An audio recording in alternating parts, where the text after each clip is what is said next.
You're on your feet before you're fully awake. The floor is cold, packed earth, damp enough to keep the imprint of toes. The air tastes like last night's lamp oil and old sweat. And somewhere in the dark, a goat coughs once, then goes silent, as if even animals have learned the rules here. Your wife's hand finds your wrist for half a second, not to hold you, but to confirm you're still real. Outside, the night has stopped making normal noises. You listen for the usual things: wind, insects, a drunk man singing, a cartwheel, anything that says the world is still operating under human laws. Instead, you hear nothing, and that nothing has weight.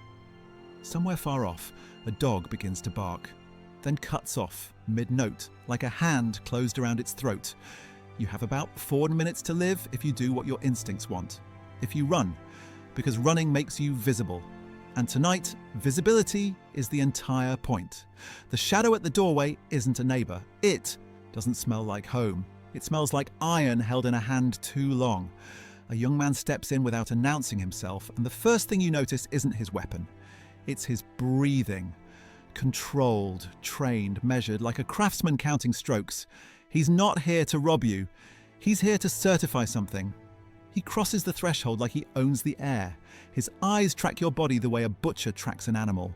Where it will fall, what will make noise, what will stain. Your wife makes a small, involuntary sound, and the boy's head tilts toward it as if he's been trained to locate suffering the way hunters locate water. You want to speak.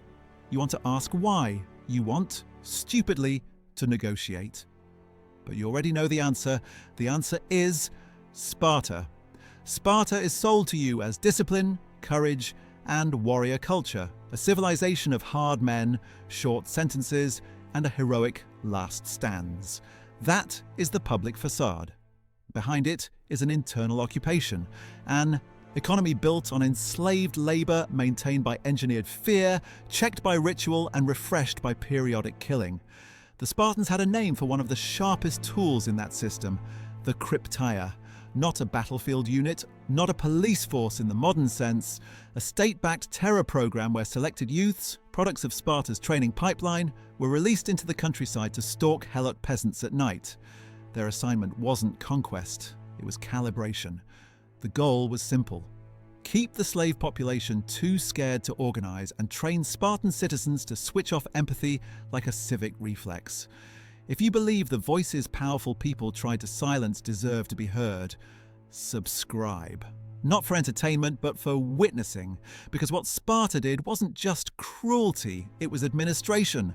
Start with the numbers, but make them human.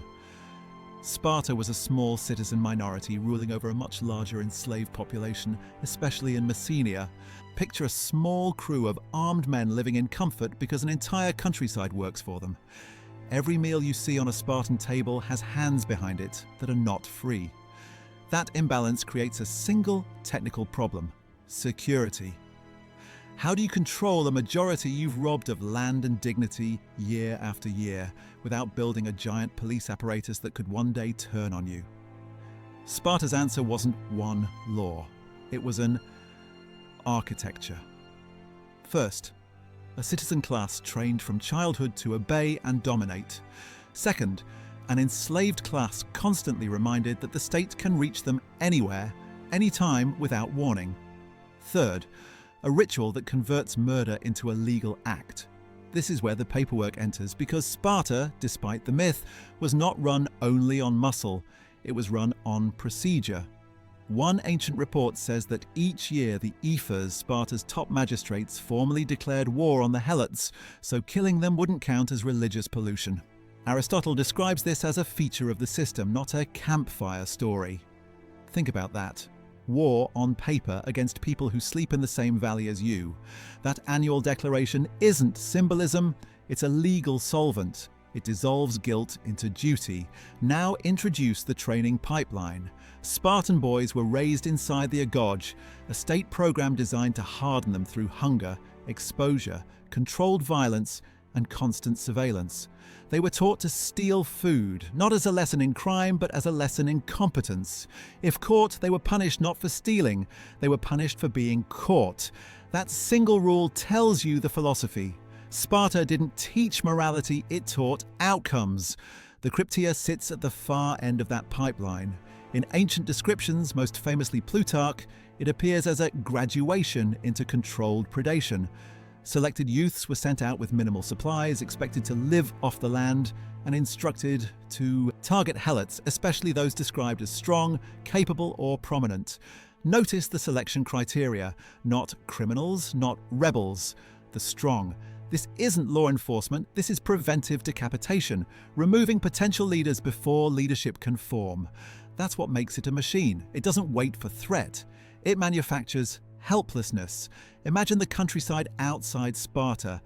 By day, it looks ordinary. Fields, low stone walls, smoke from cooking fires, small routines that keep people alive. But day is not the real environment. The real environment is the night, because the night belongs to the state. You lie down after dark and keep your breathing shallow. You tell yourself you aren't important enough to be noticed. You tell yourself you aren't strong enough to be worth the trouble. You tell yourself your son's shoulders aren't broad enough yet. Then you remember the other families. The ones who lost a brother and were told nothing. The ones who woke up to a missing man and a smear in the dirt that rain didn't fully erase.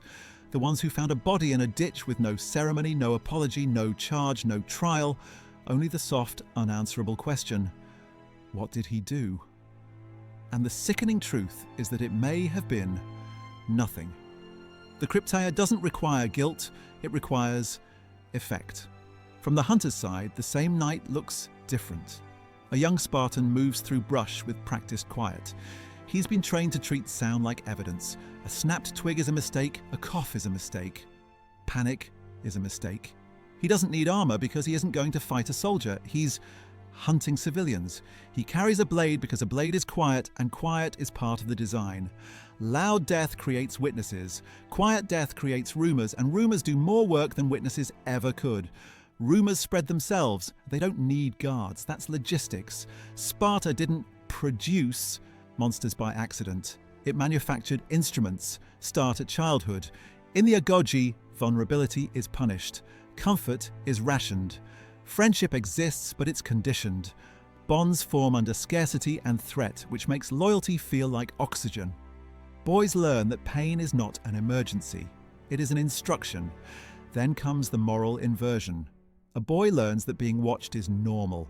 That confession is weakness. That mercy is suspect. He learns to admire the ones who can strike without emotion, endure without flinching, and obey without asking what the command does to the person receiving it. The most important product isn't strength, it's compartmentalization. He becomes the kind of person who can do violence at night and eat breakfast the next morning without letting the same part of his mind touch both events. Now add the political conditioning. Sparta's citizen body lived with a constant fear of helot revolt. Not abstract fear, practical fear rooted in the knowledge that they were outnumbered by the people they enslaved. The possibility of uprising shaped everything: suspicion, ritual humiliations, and the obsessive worship of toughness. So the boy is told a story that makes his future actions feel like medicine. Helots are dangerous. Helots are resentful. Helots will cut your throat if you relax. Killing them preemptively is not murder, it's maintenance.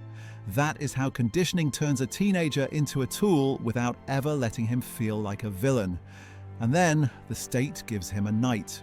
You can't run a terror program on adrenaline alone. You need insulation. Aristotle's note about the annual declaration matters because it shows calculation. Sparta anticipated the moral corrosion of killing unarmed people and managed it with policy. By reframing helots as wartime enemies, the state converts domestic murder into an external act. This is bureaucratic alchemy. The hands do the same work. A body still falls. A family still wakes up to absence. But the state stamps the act with a different category. And categories are how institutions survive. War turns a corpse into a statistic, and statistics don't haunt. Plutarch's detail about targeting the robust matters for the same reason. It reveals intent. If you were building a revolt, you'd start with the strong, the persuasive, the ones people listen to when fear rises. Sparta's system doesn't wait for those men to become leaders. It deletes them early. You don't need to kill everyone, you only need to make everyone feel leaderless. And once people feel leaderless, they police themselves. The Krypteia is remembered as stealth, but stealth isn't just flavor. It's part of the terror engineering. If killing happens loudly, people gather. If people gather, they talk. If they talk, they coordinate. If killing happens quietly, survivors wake to absence. Absence breeds paranoia. Was it random? Was he chosen? Is it happening again tonight? Paranoia splits communities into isolated households, and isolated households don't organize. This is counterinsurgency without uniforms, done with darkness and habit. Sparta's control of Helots wasn't only killing, it was degradation engineered to become normal. Ancient writers describe forced humiliations, public spectacle, forced drunkenness, used as a lesson for Spartan youth. This is what you must never become. Whether every detail reflects daily practice or a sharpened political memory, the purpose stays consistent. When you turn victims into a joke, you don't only hurt them, you make it harder for anyone to grieve them, because grief requires the dead to be recognized as fully human. Erase dignity, and you pre-erase outrage. There is another story, preserved by Thucydides, that belongs to this same ecosystem of control. Sparta once announced it would reward Helots who had served well. Then it told them to identify themselves. After selecting about 2,000, those men vanished. Thucydides says people did not know how each died, only that they were eliminated. Read that as an administrative method. Step 1. Create hope. Step 2. Collect names. Step 3. Separate the capable. Step 4. Remove them quietly. Step 5. Let uncertainty do the rest. Uncertainty is cheaper than a garrison. You don't have to kill everyone to terrify everyone. You only have to prove the state can take people without explaining itself. That is how power becomes supernatural. Here is one of the ugliest features of this story. We don't have Helot diaries. We don't have their letters describing the sound of footsteps on dirt or the way mothers train children not to cry at night. Their side of the archive is ash. What we have are elite male authors, Plutarch writing later, Aristotle analysing constitutions, Thucydides recording political events, men who were not Helots, not women in Helot. Households, not children lying awake in Helot quarters. Even when they criticise Sparta, they still narrate from above. That is erasure by default. The system kills people first, then kills their ability to testify. So we reconstruct the crime like investigators. If the ephors must declare war annually, killing was routine enough to require routine permission. If a youth program includes nocturnal survival missions, the state wanted young men skilled in stalking their own countryside. If strong Helots get targeted, the state tracked capability, an informal inventory of human risk. When you connect those pieces, the Krypteia stops being a legend. It becomes a subsystem. Return to the house. You haven't moved because movement draws attention. Your wife's breathing is shallow and wrong. Your child has gone perfectly still, not asleep, but trained into stillness by stories you never wanted to tell. The Spartan youth steps closer. His blade catches a trace of lamplight, and you see how clean it is. Not clean from innocence, but from maintenance. Someone taught him to keep it ready. You understand the worst part. He is calm, not excited, not hateful, not drunk on violence. Calm like a clerk. This is what it means when violence becomes a civic procedure. The killer doesn't need rage because rage burns out. Rage makes mistakes. Rage leaves witnesses. The state doesn't want rage. It wants reliability. Your mouth opens and you try to speak. Maybe your name, maybe a prayer. He closes the distance and the world becomes physical in the narrowest sense. Breath turning scarce. Your body panicking, your mind trying to make meaning out of a process that was never personal. This is the moment the machine shows its face. It doesn't stop at one target, it adjusts to finish the job. And then, it's gone. Sound narrowing, sight tunneling, the room tilting, your cheek finding the same dirt you work every day. Your final awareness is. Even fear, it is comprehension. Your death isn't personal, it is policy. So why doesn't this sit at the center of Sparta's popular image? Because Sparta has been marketed for centuries as an idea, not examined as a society. Philosophers admired its discipline, political theorists admired its stability, modern movies admired its aesthetic, bronze, heroism, sacrifice. And when a culture becomes a symbol, its victims become inconvenient.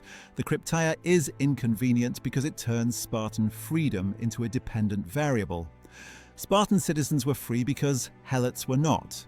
Spartan warriors trained because Helots fed them.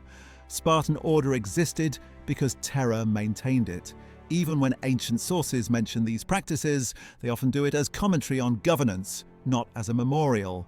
The Helots appear as a problem to be managed, not as lives to be mourned. That is what sanitization looks like, a crime described as a feature. The Krypteia is ancient, but its logic is modern. Whenever a state frames an internal population as a permanent enemy, it builds permission structures, emergency rules, special units, legal fictions that make violence feel clean. Whenever a state targets the capable first, organizers, teachers, the charismatic, it repeats Sparta's preventive logic. Whenever the tactic is silence, vanishing, night raids, unanswered questions, the night becomes technology.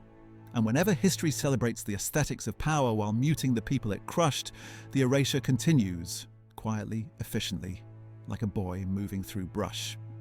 Sparta wanted you to remember its heroes. The machine wants you to forget its victims. Don't.